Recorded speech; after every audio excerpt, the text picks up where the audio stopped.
Bienvenidas y bienvenidos a todas y a todos. Muchísimas gracias por acompañarnos el día de hoy.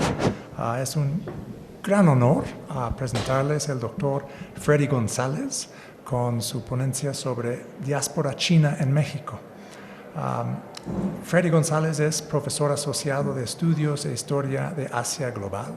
Su investigación se centra en las diásporas asiáticas en América Latina, particularmente en la diáspora china. Antes de llegar a la UIC, el profesor González fue profesor de Historia Latinoamericana en la Universidad de Colorado Boulder, donde también impartió cursos sobre historia de la inmigración. Su primer libro, Paisanos Chinos, Trans-Pacific Politics Between Chinese Immigrants in Mexico, se publicó en 2017 con University of California Press. Sus artículos han aparecido en Western Historical Quarterly y PCR History Review y ganaron los premios Bert M. Fireman y Oscar Winter de la Western History Association. Su proyecto actual es una historia global de la Hermandad Jurada China Hongmen Chi Kung Tong, una organización fraternal con capítulos en todo el mundo. Chi Kung Tong ayudó a los miembros remotos de la diáspora cantonesa a aclimatarse a sus lugares de asentamiento. Es un gran honor también contar con la presencia de unos colegas del área de diplomacia pública de la Embajada de Estados Unidos en México. Ibis y Lea, muchísimas gracias por habernos acompañado el día de hoy y por haber ayudado tanto con este evento fascinante. Freddy, muchas gracias. Buenas tardes. Gracias a todos ustedes por venir. Me da muchísima emoción poder presentar un poco esta obra. Esta obra que estoy presentando, pues la publiqué en Estados Unidos en 2017 por Universidad de California Press y una editorial que se llama Palabra de Clio, que de hecho la maneja un chino mexicano. Él pagó la traducción de la obra, la puso totalmente de libre acceso en línea. Entonces, si ustedes gustan… Bueno, si no gustan del libro, o sea, no la bajen, pero si les interesa, lo pueden bajar completamente gratuitamente. Y ya, entonces les voy a compartir un poco acerca de la obra. Voy a hablar más o menos media hora y después de eso me encantaría responder a sus preguntas. Voy a empezar con dos festejos que ocurrieron en 1961 en la Ciudad de México y en Taiwán, que para mí demuestran cómo una comunidad chino-mexicana atrapadas entre China y México mostraron ante un público transpacífico su comprensión de hogar y pertenencia en un mundo dividido profundamente por la Guerra Fría. El 20 de octubre de 1961.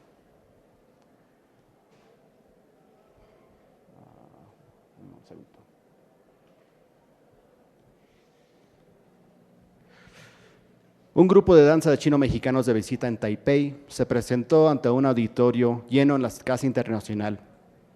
Ataviados con vestuarios tradicionales como el de la China poblana y el traje de charro, presentaron danzas folclóricas mexicanas, incluyendo el jarabe tapatío y otras danzas regionales de los estados mexicanos de Jalisco, Oaxaca y Veracruz. Así, introdujeron a una audiencia taiwanesa, probablemente por primera vez, a su cultura mexicana.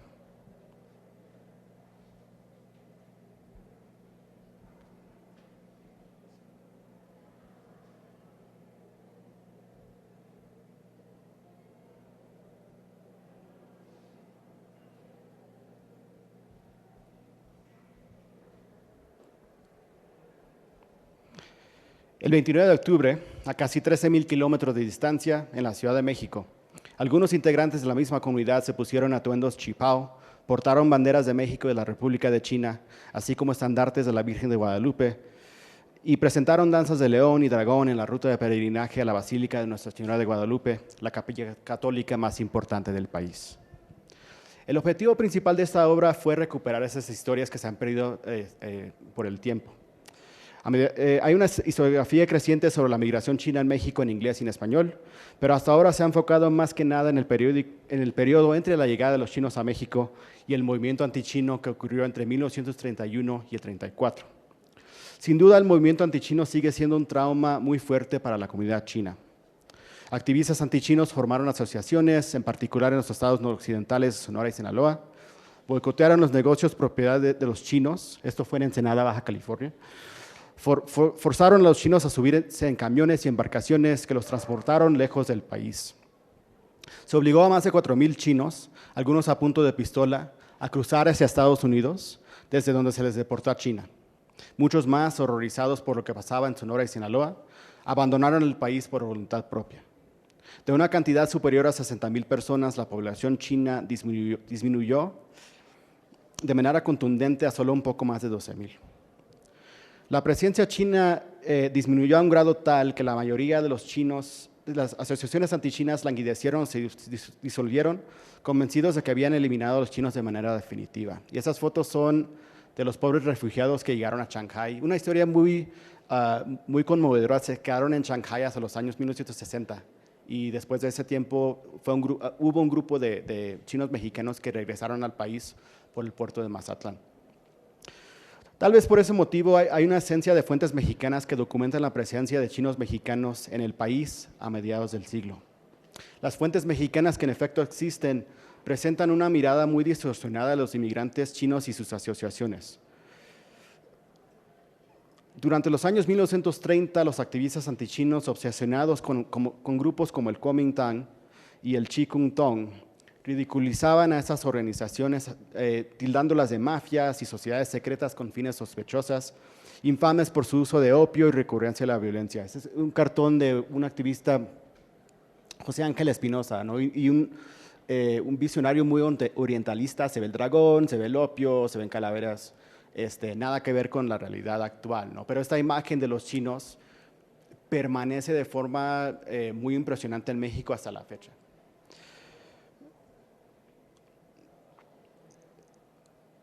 Durante la década de 1930, estas barreras lingüísticas evitaron que los chinos desafiaran las descripciones racistas que se hacían en su contra y obstaculizaron su entrada al registro histórico.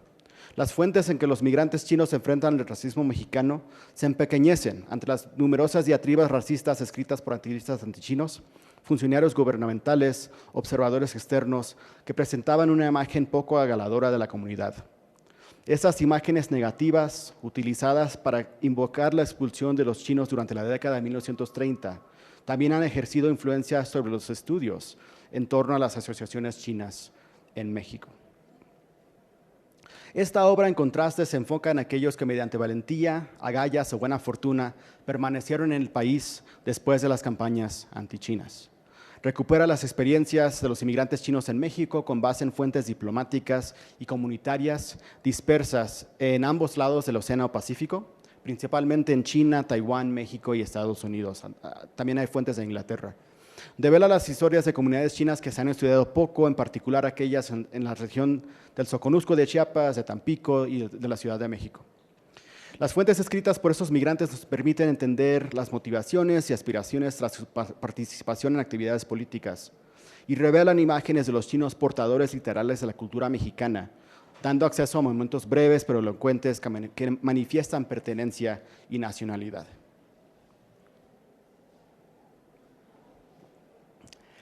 Después del éxito de las campañas antichinas, los chino-mexicanos fortalecieron sus apegos con China, en particular a unirse a asociaciones chinas, cuestión que primero les ayudó a protegerse contra la violencia y luego desarrollar un sentido de comunidad entre sus paisanos. Los migrantes estaban convencidos de que una mayor cooperación con los diplomáticos chinos en México les ayudaría a responder al racismo antichino, a protegerse contra otro movimiento en su contra y a obtener una mayor estabilidad en el país. Más que mantenerlos separados de la sociedad mexicana, la participación de los chinos mexicanos en la política transnacional visibilizó a los chinos migrantes y les llevó a establecer contacto con sus vecinos mexicanos y con otras asociaciones cívicas mexicanas y con políticos locales y federales. Entonces, eran actividades que los organizó la Embajada China, pero mediante estas actividades salieron a la luz, ¿no? Y entraron en contacto con los mexicanos que los rodeaban. Entonces, en contraste a una imagen que decía que los chinos se autosegregaban, que solo tenían contacto con sí mismos, empezaron poco a poco a entrar a la sociedad mexicana de forma muy clara. Esas manifestaciones públicas comenzaron ya para 1943, con solo 10 años después del movimiento antichino. Y pese a que eran pocos en cantidad, las actividades de los chinos se presentaban de manera regular en artículos periodísticos y en cortos cinematográficos, tanto en México como en la República de China. Las celebraciones gubernamentales y las funciones diplomáticas incluían a chinos mexicanos como huéspedes especiales. Algunos funcionarios de nivel estatal y local a menudo se reunían con ellos, en particular en ciudades y poblados con numerosos migrantes chinos. Todos estos eventos permitían a la comunidad china a demostrar su pertenencia tanto a México como a China. Voy a mostrar un poco una serie de imágenes. Estas las voy a analizar en un breve momento. Fue una peregrinación que empezó en el 58, que se lleva a cabo hasta la fecha, que es una peregrinación de los chinos en México, a la Basílica de Guadalupe. El último domingo de octubre se celebra esta peregrinación, y ahí por la calzada de Guadalupe hacen danzas del león y del dragón por toda la ruta. Entonces es muy distinto, hay muchísimas peregrinaciones a la Basílica, pero esta es muy particular. Estas son las comunidades chinas más grandes del país durante el siglo XX. Entonces, obviamente la Ciudad de México estaba más concentrado en el noroeste, antes del movimiento antichino. Después del año 1934, ya casi no habían chinos en Sonora y Sinaloa, pero todavía habían comunidades en lugares como Baja California, en Chiapas, en Yucatán y en Tamaulipas. Y todavía hay comunidades chinas en esos lugares hasta la fecha. Esta fue una celebración de chinos mexicanos que participaron, se organizaron después de la declaración de guerra de parte del gobierno mexicano hacia el eje, y se organizaron para participar en un desfile en la ciudad de Mérida, Yucatán, en el Día de la Revolución, en el año 1942. Entonces salieron otra vez a una manifestación pública, no se estaban escondiendo. Esta fue una visita de la Fuerza Naval de la República de China después de la victoria de China en la Segunda Guerra Mundial.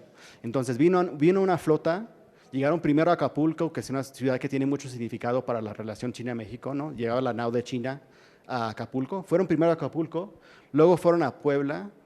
¿Por qué? Porque Puebla es un lugar en donde una potencia extranjera invadió el país, ¿no? Entonces tenía toda una conexión con la invasión de China durante la Segunda Guerra Mundial, que invadió Japón, y luego fueron a la Ciudad de México.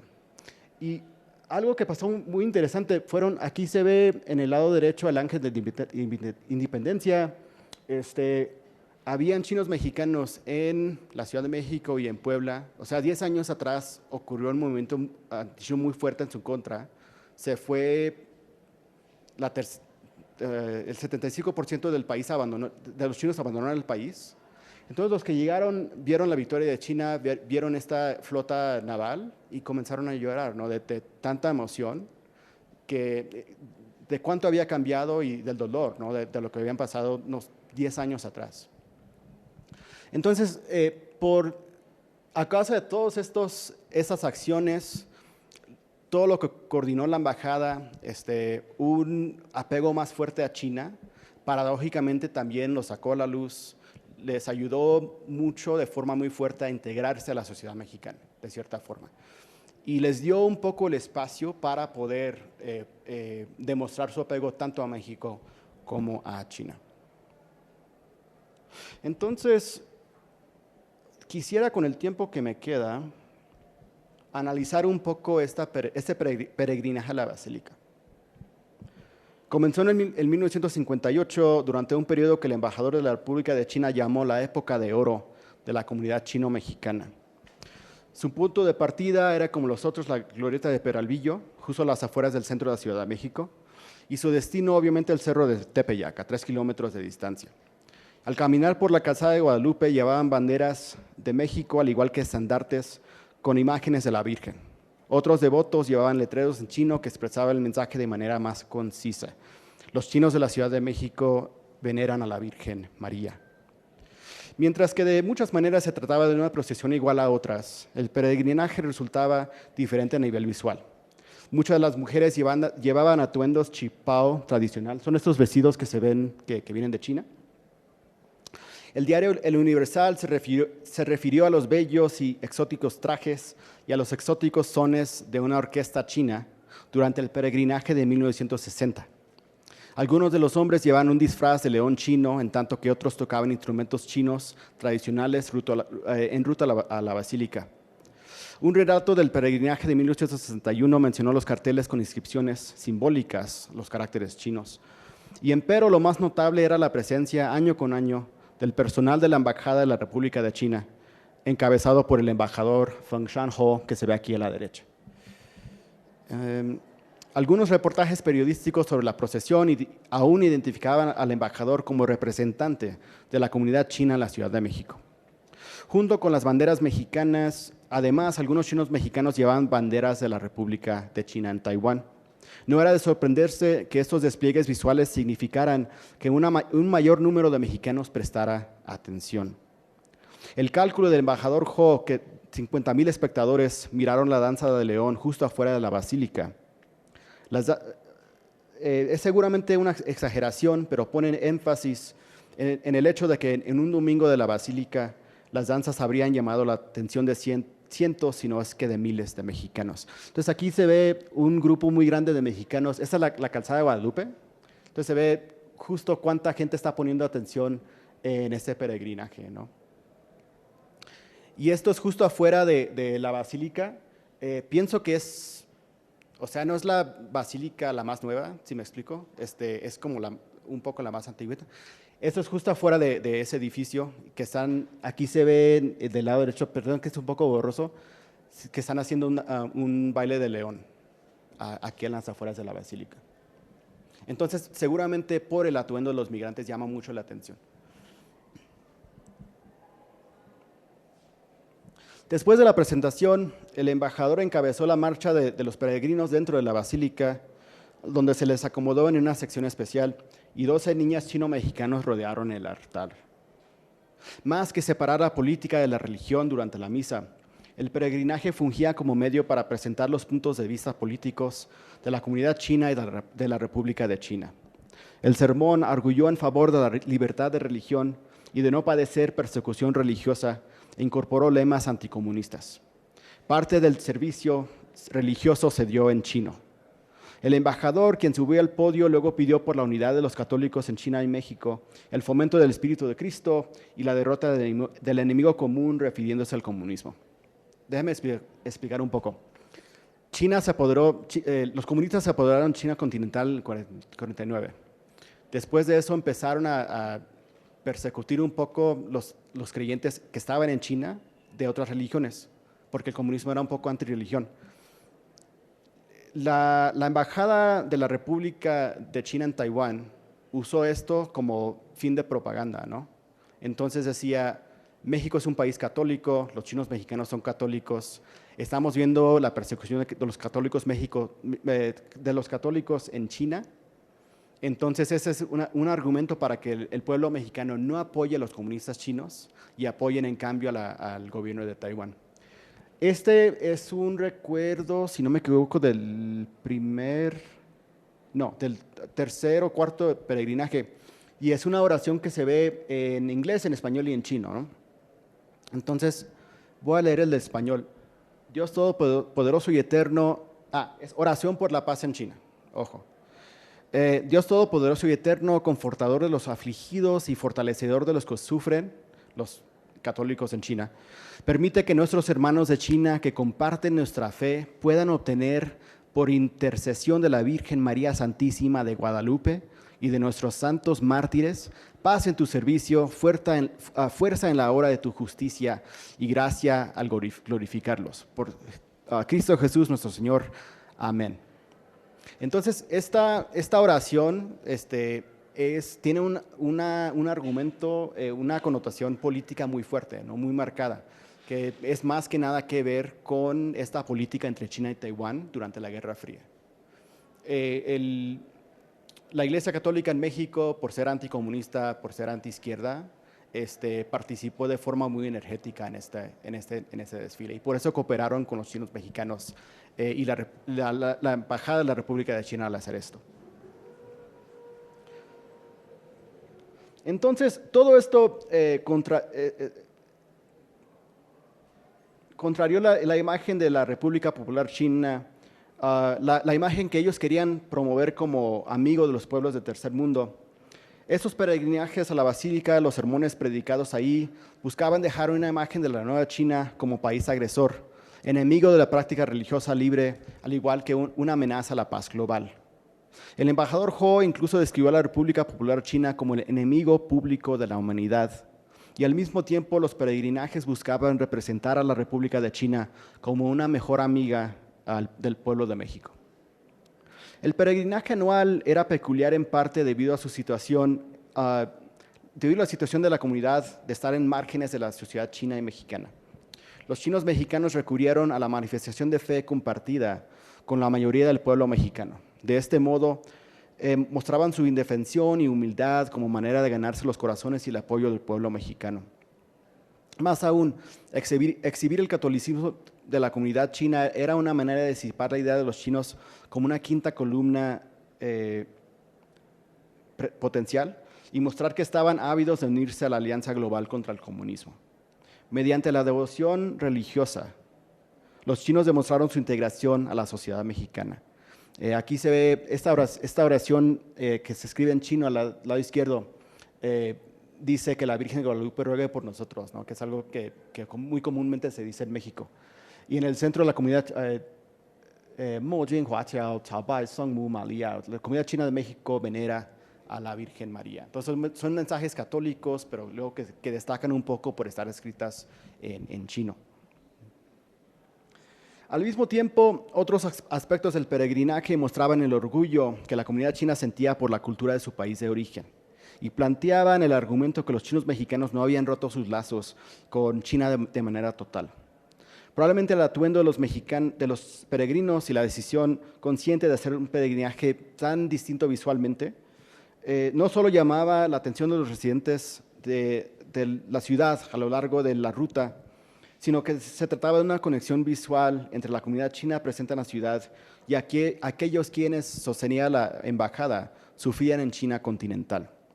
Esta conexión visual colocaba a los fieles en una posición única para referirse al problema de las dos Chinas, rezar por el fin de la división de China y por extensión por la paz mundial.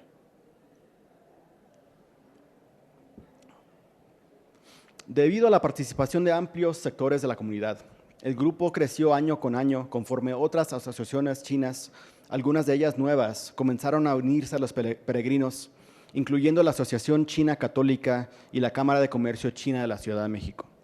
La juventud chino-mexicana también comenzó a organizar grupos para la danza de león, lo que les permitía de cierta forma preservar sus tradiciones ancestrales. Aquí se ve el grupo del baile del león, aquí en el centro está el embajador Ho, y esta casa de hecho es una casa de un chino mexicano muy prominente. Aquí se ven otra celebración de baile del dragón. Inauguraron una gasolinería. Entonces hicieron esta presentación. Esta foto me encanta. Entonces con los drums y empezaron a hacer esta ceremonia del baile del dragón para inaugurar esta gasolinera. También habían grupos de mujeres.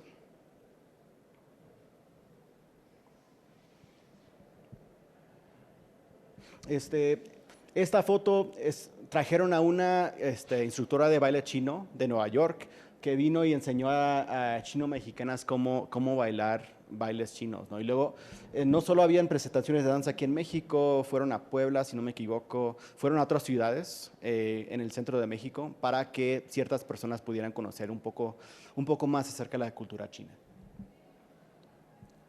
Entonces, de este modo, los peregrinajes proveían de una actividad anual en la que los chinos mexicanos podían expresarse por sí mismos y desafiar antiguos estereotipos de los chinos como fumadores de opio y jugadores.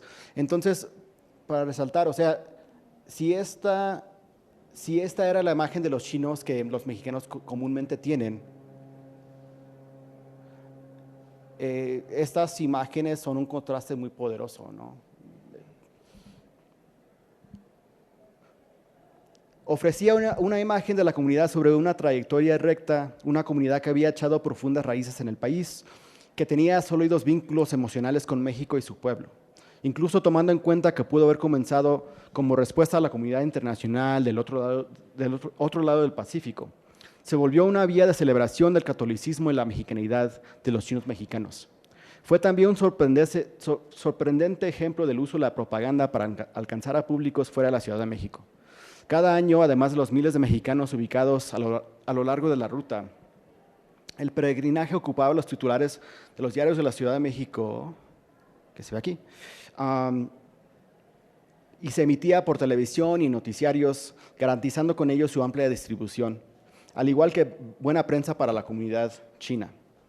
Incluso circulaban en otras partes. Un libro conmemorativo que Jiang Jingguo, político del Kuomintang y presidente de la República de China, enviara al presidente John F. Kennedy, incluía una fotografía de esos peregrinos llamándoles los católicos chinos de México.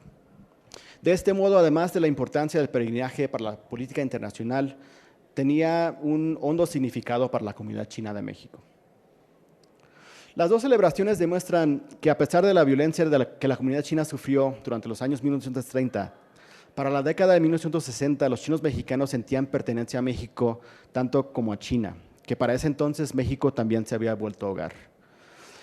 Con el pasar del tiempo, la comunidad china mantuvo el peregrinaje y lo hizo propio. El peregrinaje continuó aún después de 1972, año en que México rompió relaciones diplomáticas con la República de China y las estableció con la República Popular China. Después de ese año, ya no hubieron críticas de la República de China durante el peregrinaje, aunque los peregrinos continuaron a celebrar su devoción religiosa y su ascendencia china.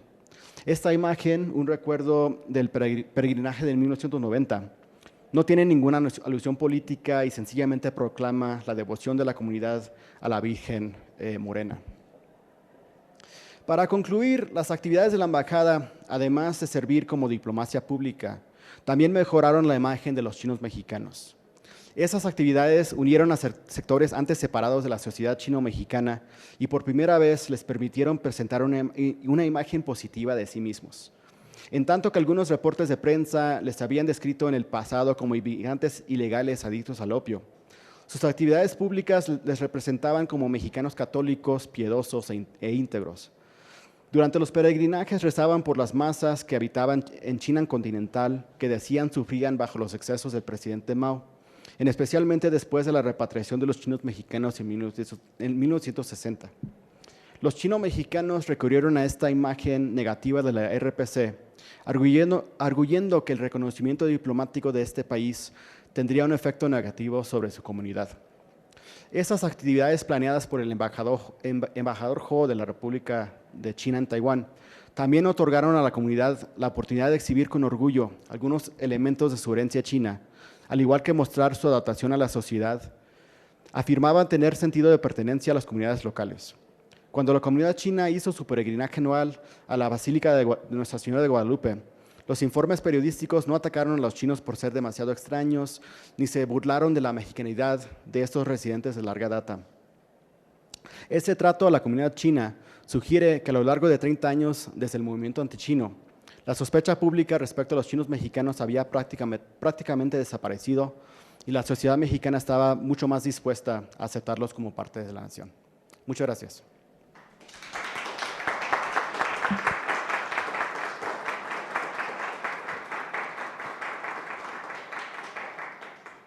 ¿Una pregunta, comentario? Sí. Muy bien. Sí, gracias.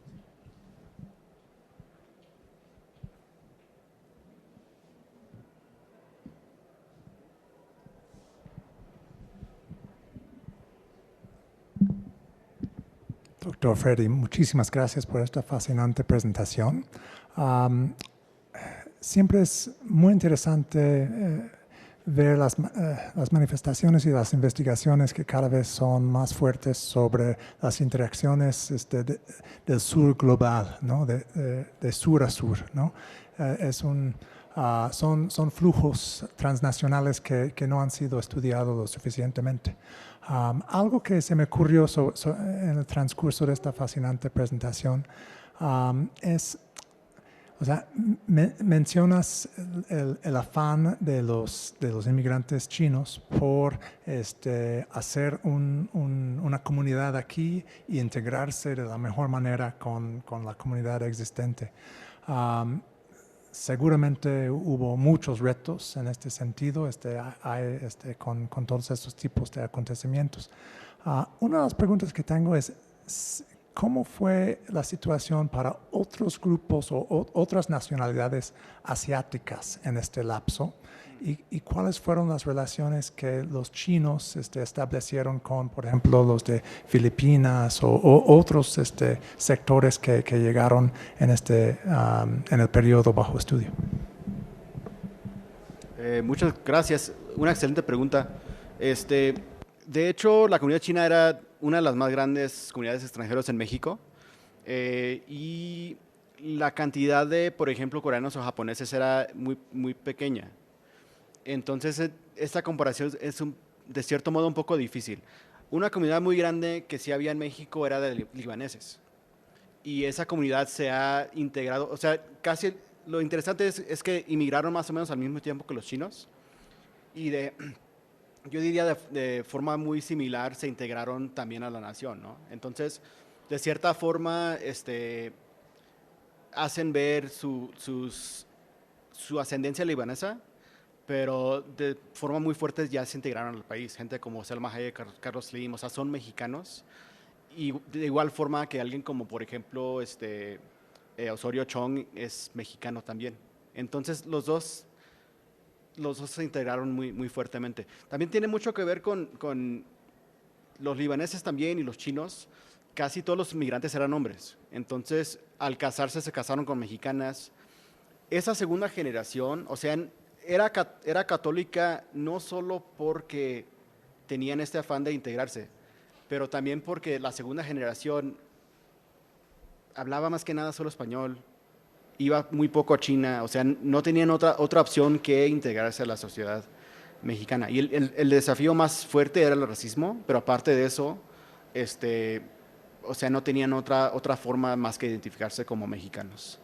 Igual con los libaneses. Gracias. ¿Alguna otra pregunta? Hola, Freddy. Muchas gracias por la presentación, muy interesante. Gracias. ¿Nos podrías hablar un poquito acerca de su vida cotidiana? Justo te iba a preguntar qué tan sus relaciones, qué tan abiertas eran con el pueblo mexicano. Ya nos acabas de decir que sí llegó el momento en que sí se relacionaron. Pero, ¿cuál era su economía? ¿A qué se dedicaban? ¿Qué hacían en sus tiempos libres? ¿Era una comunidad tan cerrada como las que acabamos de mencionar o las que acaban de mencionar? ¿Tenían sus propias escuelas? No sé, un poquito acerca de eso. Sí. Gracias. Un par de cosas. Cuando llegaron los chinos, muchos llegaron como trabajadores. Trabajaron sus contratos sin importar la industria en la que estaban. Por ejemplo, en Mexicali trabajaron algodón, en el Valle de Mexicali. Como destacó usted, trabajaron muchos en ferrocarriles. Pero después de un lapso de tiempo empezaron a abrir negocios que eran más que nada abarrotes, lavanderías y restaurantes.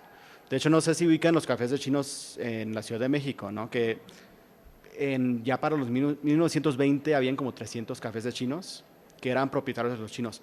Y los chinos se fueron a lugares, más que nada, había una cierta cantidad en la capital, pero más que nada fue en provincia, fue en lugares que por motivos del porfiriato el país estaba expandiendo, se construyó el ferrocarril, habían ciertas industrias extractivas, ¿no? Por ejemplo, el cobre, el algodón, cosa de eso. Y llegaron muchos trabajadores nuevos que necesitaban comida, gente que les lavara la ropa, cosa por el estilo, ¿no? Entonces los chinos se fueron a lugares en donde los necesitaban. Entonces tenían, por motivo de sus comercios, siendo cafés de chinos o abarrotes en Mexicali o en Tijuana o en Ensenada, un contacto constante con los mexicanos. Y de hecho, si uno lee, por ejemplo, historias regionales, Hay una historia de Baja California larguísima que narra mucho sobre la migración china a Ensenada y a Tijuana. Siempre dicen, los chinos se llevaban muy, muy bien con los mexicanos, siempre fiaban, nunca, o sea, se llevaban muy bien, ¿no? O sea, sin importar quién eran los mexicanos. Y de hecho, esta imagen del movimiento antichino, yo pienso que ha de cierta forma cambiado la imagen, ¿no? Porque lo que pasó es que no sé si ven los que están rodeando el negocio. Era un negocio muy grande de chinos en Ensenada que se llamaba Yunque, era el más grande, el abarrote más grande de la ciudad. Solo son 2 personas, pero a fuerza de armas, es que lo que pasaba es que a veces mexicanos querían entrar porque ya tenían una conexión muy larga con esos chinos y ellos a fuerza de armas los impidieron ingresar al negocio, ¿no? Entonces ellos son una minoría. Decía, nosotros representamos al pueblo mexicano y en nombre del nacionalismo declaramos un boicot a los negocios chinos. Muchos de estos, de hecho, eran comerciantes que estaban en competencia directa con los chinos. Entonces, si uno lee las fuentes mexicanas, piensan que tal vez había una relación muy, muy negativa con la sociedad mexicana, pero en cambio yo pienso que sí se llevaban muy bien hasta ese lapso del 31 al 34. En parte porque estaban tan dispersos, aún en la Ciudad de México estaban por toda la ciudad. Era muy difícil, por ejemplo, tener escuelas chinas y se perdió muy repentinamente la cultura china de parte de los hijos de segunda y tercera generación. Siempre hubo el intento, porque luego la primera generación envejeció y empezó a morir. Y se dio de repente cuenta la embajada que se iba a perder todo, ¿no? Toda la conexión con China. Y fundaron escuelas, por ejemplo, en Tampico, en la Ciudad de México, en otros lugares, pero duraban 3, 4 años y colapsaban. ¿Por qué? Porque los alumnos vivían muy lejos, ya después de un lapso no querían venir, habían problemas de ingreso, era muy difícil. Entonces casi siempre iban a la escuela con mexicanos y tenían, entre otras formas, también un contacto constante con los mexicanos. Una excelente pregunta, muchísimas gracias.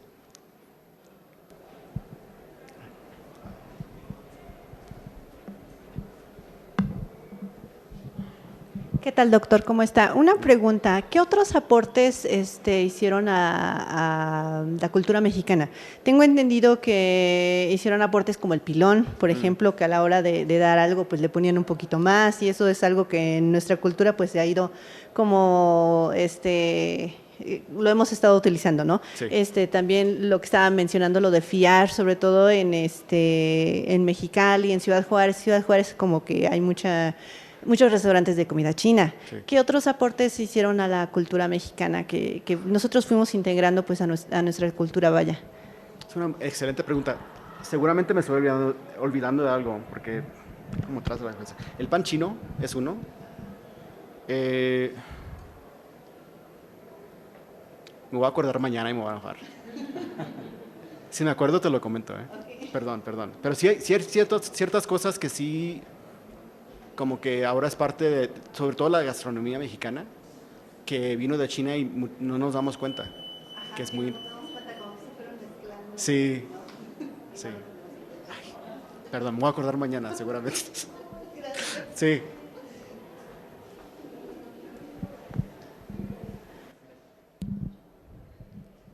Bueno, yo tengo más que pregunta un comentario.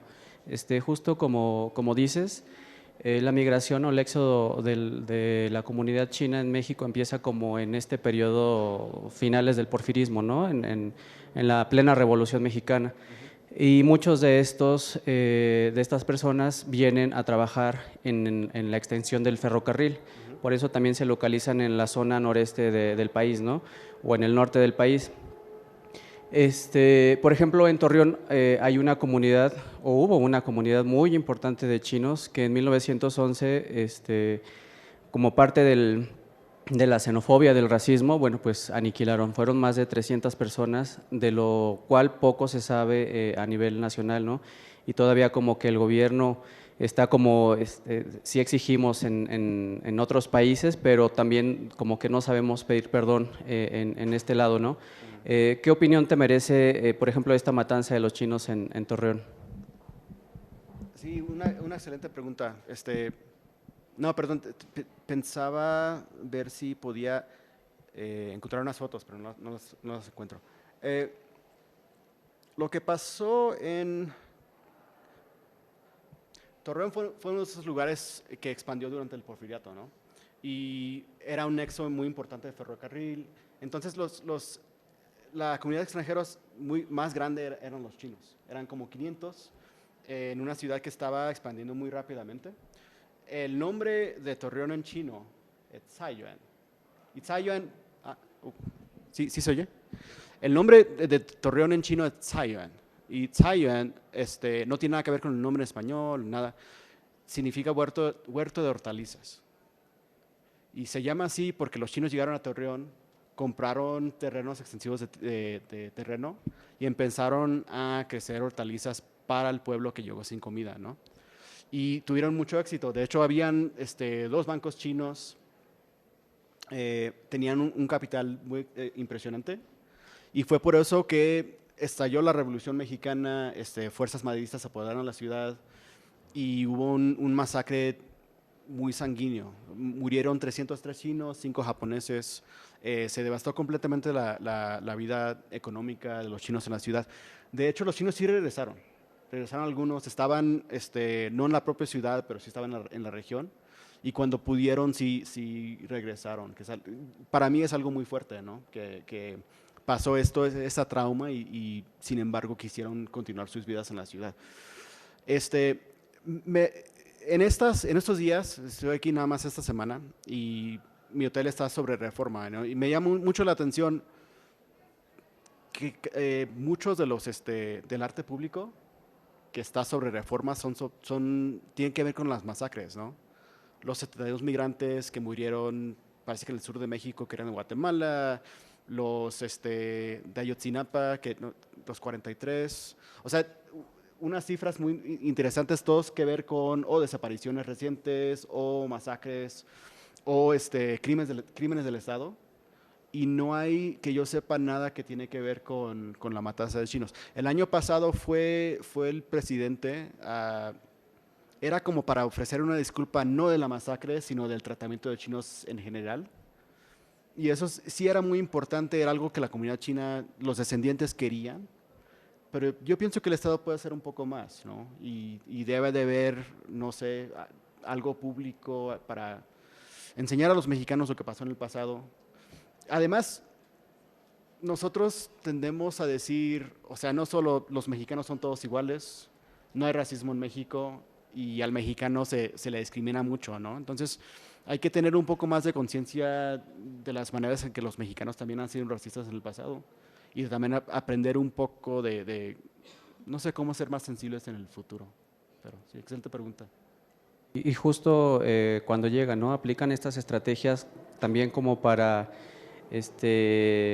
pues convivir con las personas, ¿no? La religión fue una de estas, los nombres, ¿no? Era Raúl Wang o no sé, sí. También como para pues filtrarse y pertenecer, ¿no? A la comunidad. Y justo, bueno, en Torreón pues sí fue como un avance muy importante gracias a la comunidad china, ¿no? Como bien mencionas, había 2 bancos, era una comunidad muy fuerte, junto con los libaneses también, que llegaron a esta parte, ¿no? Eran como de las comunidades más españoles, libaneses y chinos, eran las comunidades más fuertes. Excelente. Algo que me llamó mucho la atención entre la literatura de estos activistas antichinos, siempre decían, por ejemplo, los chinos se segregan, o sea, no se integran, son muy separados, son muy ocultos, pero lo que les daba en realidad rabia es que sí se estaban integrando. Entonces decían, por ejemplo, vamos a prohibir matrimonios con mexicanas, vamos a construir guetos para que los chinos no se integren. O sea, les daba más temor de que sí podían integrarse y podían ser mexicanos.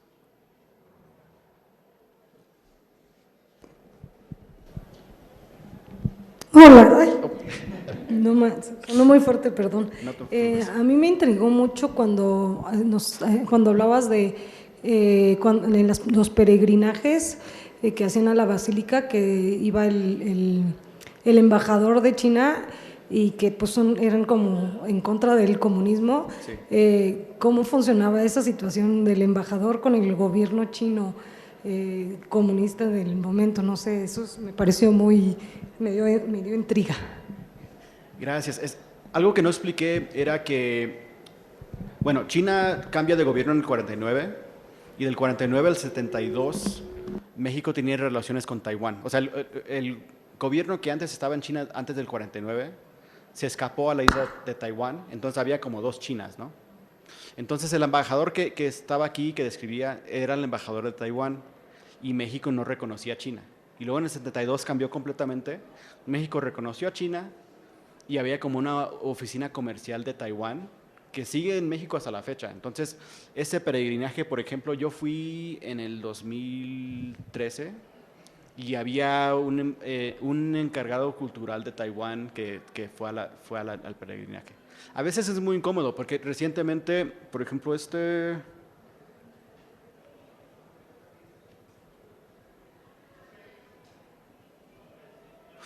peregrinaje, el más reciente, bueno, en el 2007 se ven, esta es la bandera de la República Popular China, la roja, y luego la del lado derecho es de la República de China en Taiwán. Entonces, durante un lazo de tiempo decían, no, pues vamos a respetar a los dos gobiernos, y a nadie le gustó. Entonces, a veces es muy incómodo, ¿no? Que, cómo recordar el pasado y también honrar que en el presente están los chinos comunistas en el poder. Bien. Gracias. Hola, yo quería saber, bueno, es una pregunta en dos partes. Sí. ¿Cómo fue que esta comunidad de chinos termina en México y cómo fue su paso por Estados Unidos? Sí. Gracias. Claro. Es que tengo imágenes que quisiera mostrar, pero no las voy a encontrar. Lo que pasó es que en 1882 Estados Unidos pasó una ley que era la ley de exclusión de chinos y excluyó más a jornaleros trabajadores que no podían irse desde ese punto a China, a Estados Unidos. Del 1882 a 1943 es como el periodo de exclusión de chinos en Estados Unidos. Entonces, desde ese lapso empezaron a buscar alternativas para poder ir a Estados Unidos. Entonces, incrementó la migración a British Columbia, en Canadá, incrementó la migración a México. Y entraban por varios puertos, más que nada en el noroeste de México, pero también, por ejemplo, en Oaxaca, Salina Cruz. Y los que llegaron inicialmente buscaban usar México como punto de partida para ir a Estados Unidos. Algo muy, muy fascinante, en esa época los chinos no podían ingresar a Estados Unidos, pero los mexicanos sí, ¿no? Entonces hay una historiadora, Evelyn Hudehart, que dice que la migración ilegal de México la inventaron los chinos. Hacían ciertas cosas, por ejemplo, se vestían de zarape y sombrero para entrar a Estados Unidos. Aprendían a decir soy mexicano porque de hecho, la agencia de patrulla fronteriza se fundó no para mexicanos, se fundó para los chinos, para asegurarse que los chinos no entraran a territorio norteamericano. Pero ellos no sabían distinguir de cierta forma quién era chino y quién era mexicano. Y tengo una imagen muy, muy, muy padre, muy graciosa, son fotos de chinos y mexicanos para decir, o sea, no podemos decir la diferencia, ¿no? Se parecen. Y luego también habían ciertos chinos que se fueron, se escondían en carros, se escondían en vagones de tren para así ingresar a Estados Unidos. Y hasta hay una foto, un cartón político muy interesante que es un chino, o sea, con cola del Q, muriéndose de sed en el desierto de Sonora, porque hasta unos chinos, atravesaron el desierto, ¿no? Entonces, todo lo que los mexicanos y centroamericanos y haitianos están experimentando ahorita, los chinos lo experimentaron hace 100 años. Y las condiciones fueron tan difíciles que después de un lapso de tiempo los chinos empezaron a quedarse, porque era muy difícil. Entonces, desde ese punto empezaron a trabajar en México y luego a fundar abarrotes, a sembrar raíces aquí en México. Gracias.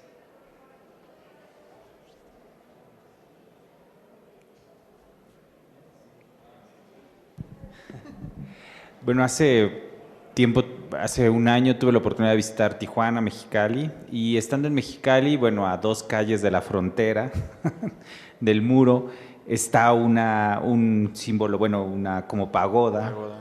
Y después entras y está el camino. Y hay, bueno, los rumores populares dicen que hicieron una ciudad subterránea. ¿Qué tan cierto es que donde llegaban fundaban como ciudades subterráneas? O si es cierto o es más una ficción. Me gustaría saber eso. Hay sótanos, pero es más leyenda. Pero es más leyenda, o sea, no es realidad. Sí habían sótanos y de hecho ahorita hay como tours del sótano, tours de los túneles de los chinos que no se ve casi nada. Pero sí es más como le echan crema a los tacos un poco.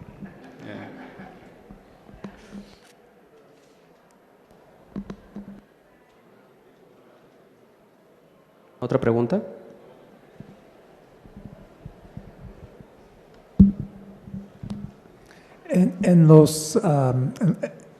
A mitades del siglo XX en México existía un discurso integracionista, particularmente con enfoque en los pueblos indígenas. Entonces, una pregunta que tengo es cómo esta política del gobierno que se va evolucionando en los años 70, o sea, de ya no ser tan integracionista a ser más respetuoso o con un discurso de particularidad y de especificidad cultural que ya en los años 80 y 90 se convierte en un discurso de valorar el multiculturalismo. O sea, hay una evolución en las políticas del gobierno de México, pero sería interesante saber cómo esto afectó a comunidades como los chinos que llegan y no llegan en un plan como colonizadores, como son los ingleses, los estadounidenses, los europeos que llegan y ponen sus escuelas, el colegio alemán, American School, todo eso, sino que más bien llegan en un plan de ser subalternos ellos, ¿no? ¿Cómo se va evolucionando esto en términos del diálogo con estas políticas cambiantes del mismo gobierno mexicano? Quisiera decir 2 cosas. En primer lugar, o sea, esta política de integracionismo ni afectó ni tenía nada que ver con los inmigrantes de esa época. Y lo voy a contrastar un poco con lo que pasó en Brasil. Brasil, en 43, estaba Getúlio Vargas en el poder y habían comunidades grandes alemanas, japonesas e italianas, ¿no? Y él sí tuvo una política de brasilinización en donde habían escuelas, periódicos japoneses y todo se cerró. Y se obligó a los migrantes japoneses a hablar portugués, o sea, fuerzas. Entonces, toda esa actividad que antes estaba se cerró completamente. En México eso nunca pasó y esta política de nacionalismo, aparte del movimiento atuchino, o sea, no había una política de integración a fuerzas.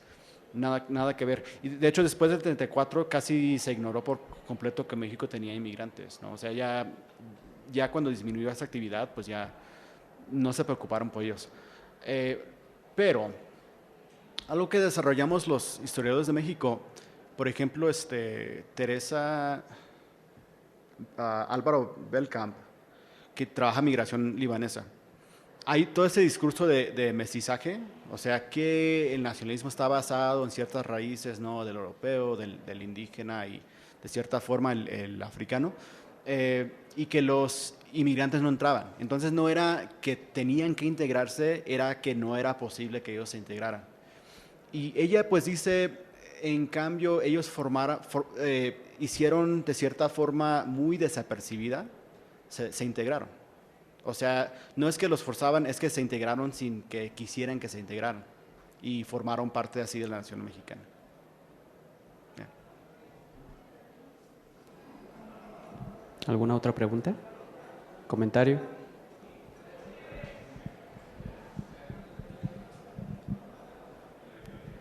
Muchas gracias por tu ponencia, por compartirnos esto tan interesante. Y mi pregunta tiene que ver con las expresiones artísticas derivadas de este proceso migratorio. Tú mencionaste que la danza pues era una de ellas, pero me gustaría saber si en las otras artes también hubo algún tipo de desarrollo notable.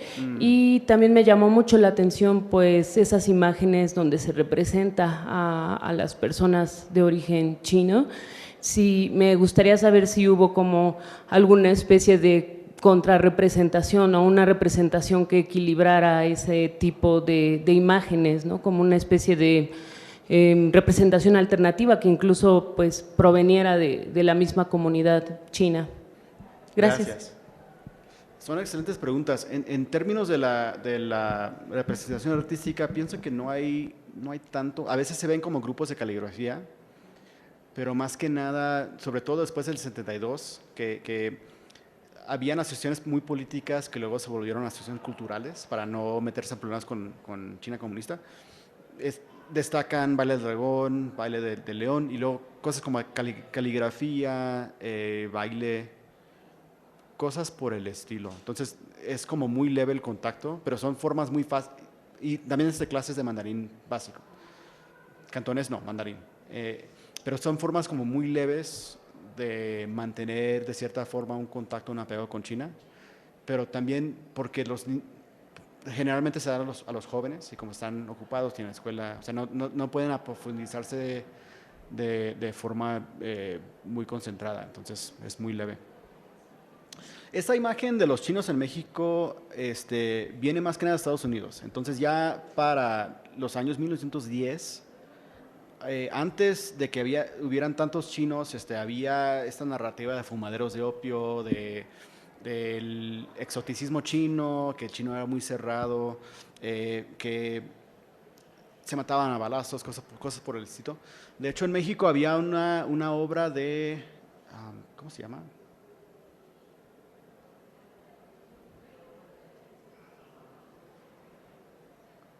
Es como una comedia. No me acuerdo el término, no es burlesque. Se llamaba Sin Sun San y era como una comedia popular y era muy muy famosa en esa época a fines del Porfiriato y era más que nada por el Sin Sun San que los mexicanos conocían esas imágenes de los chinos y perduraron, ¿no?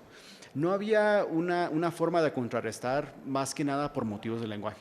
O sea, sí habían, muchas asociaciones tenían secretarios que hablaban español, y sí hacían lo que podían por defender al pueblo chino y presentar una imagen, pero solo podían hacer ciertas cosas. Y la mayoría de los chinos no hablaban español con fluidez. Esto me di cuenta porque pues mi familia es de Michoacán, ¿no? Y yo estaba pensando, bueno, un migrante mexicano en Estados Unidos, ¿cómo va a entrar en el archivo? Si no hablan inglés o hablan inglés con dificultad y no pueden defenderse. Entonces se les hace muy difícil poder contrarrestar esta narrativa y por eso ha perdurado tanto tiempo. Gracias. Gracias. ¿Alguna otra duda, pregunta? Sí, muy puntual. ¿Cuál fue la relación o qué impacto tuvo la Revolución Mexicana entre la relación de México con China? Pues fíjese que en el 1910 estalló la Revolución Mexicana, ¿no? En 1911 estalló la Revolución China. Entonces es muy interesante. En China también fue un lapso de tiempo en donde era muy inestable la situación política y habían muchos gobiernos. Era casi una lucha de facciones como la fue en México, en que habían muchos poderosos que se contricaban entre sí para poder tener el poder en México, en China. Entonces la situación no se estabilizó hasta más o menos 1926, que el Partido Nacionalista se apoderó finalmente de todo el país. Pero antes de eso era muy fluido en ambos países. ¿Alguien más?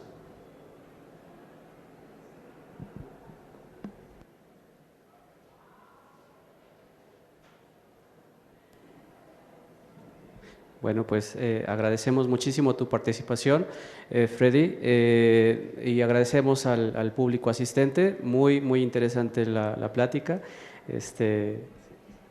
Gracias. Bueno, muchísimas gracias.